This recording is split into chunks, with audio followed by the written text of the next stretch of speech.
We have the slightest drizzle this morning. You can see that the other side is completely dry. And yet we have a river of irrigation waste on this side. Once again, remember, this is where the city of Roseville / Cagwin and Dorwood did the water conservation project.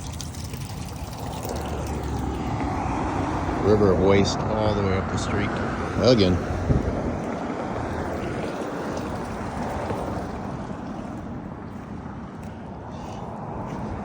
Like I said, yes, we got some drizzle, but there's not enough to even show a sign of water anywhere else, except for the river of waste that Roseville always engages in.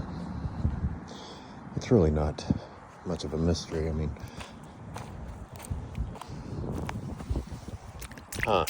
gee, I wonder where it's coming from.